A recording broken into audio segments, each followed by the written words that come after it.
When you sit down to meditate, or even just pause during a busy day, you probably notice your attention jumping around. 1 second, you focus on your breath, the next you hear a loud noise outside, and a moment later, you feel an ache. It feels entirely natural to assume that there is a single, unbroken consciousness moving from place to place. We often picture our mind as a monkey swinging from branch to branch inside the body, checking on different physical sensations one after the other. According to the teachings of Sayadaw Ashin Nyarnadaza, this feeling of a single continuous I doing the hearing, feeling, and thinking is an illusion. In Buddhist psychology, this is known as atta ditti, or the view of self, the mistaken belief that one permanent entity experiences everything. As long as you hold on to this idea of a single inner traveler, developing true vipassana insight is impossible. To see what actually happens, we have to look closely at the precise cognitive sequence firing inside your brain over a fraction of a second. Let's freeze time at the exact millisecond a physical sound wave hits your eardrum. This is the first step of the cognitive mechanism, known as vijnana, or sense consciousness. At this precise moment of contact, the mind acts entirely like a microphone.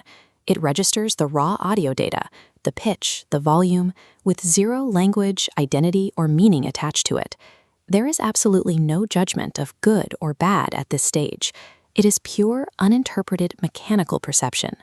This incredibly brief microsecond of pure perception is the only moment in the entire sequence where the cognitive process is completely free from human bias and mental suffering. This flowchart shows how that changes instantly in step 2. The initial hearing consciousness dies away completely. A new mind state arises in the manodvara, or mind door. It pulls from memory to evaluate data, and the raw audio is replaced by a conceptual label. If the raw sound forms the name Donald Trump, this second mind state immediately retrieves your historical knowledge and attaches an inherent bias to the audio. The exact same mechanical process occurs if the sound forms the name Vladimir Putin. The brain pulls a completely different set of historical data to evaluate the name, generating a distinct label based entirely on past information. Hear the name Volodymyr Zelensky, and the machine runs again. Based purely on the generated label, the brain automatically and instantaneously categorizes the sound as friend, foe, or neutral. Once that label is assigned, it immediately triggers step 3, a separate mechanism called vedana. This is the feeling stage. The categorization from the previous step forces a direct emotional response, producing an experience of annoyance, joy, or fear. Finally, we reach step 4, cetana, or volition. The powerful emotional feeling forcefully pushes the entire mind into action. This is the mechanism that prompts a physical or mental reaction, creating the sudden urge to argue or to walk away. We assume I am hearing, judging, and feeling, but reality is a rapid sequence of 4 entirely separate, mechanical mental states. One dies, and the next replaces it at lightning speed. There is no single traveler, just a chain reaction.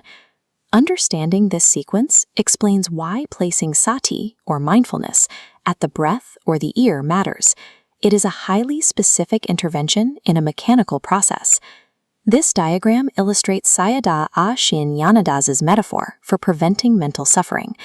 Think of sensory contact as a spark, and your mind's habitual reactions as a pool of highly volatile gasoline.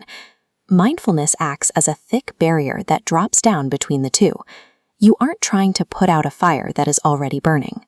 Instead, mindfulness intercepts the cognitive sequence right at step 1. By remaining at the stage of raw consciousness, the spark hits the barrier, and the gasoline of the mind never has a chance to ignite into judgment and emotion. When you observe a sound simply as a raw vibration, or a pain in your knee merely as a physical sensation without labeling it bad, you sever the mechanical chain reaction. The subsequent minds of evaluation and feeling simply don't arise. Spiritual freedom is achieved not by attempting to control the outside world or silencing every noise. It comes from breaking the illusion of a continuous self and recognizing the mind for what it truly is, a fast, predictable, and manageable machine.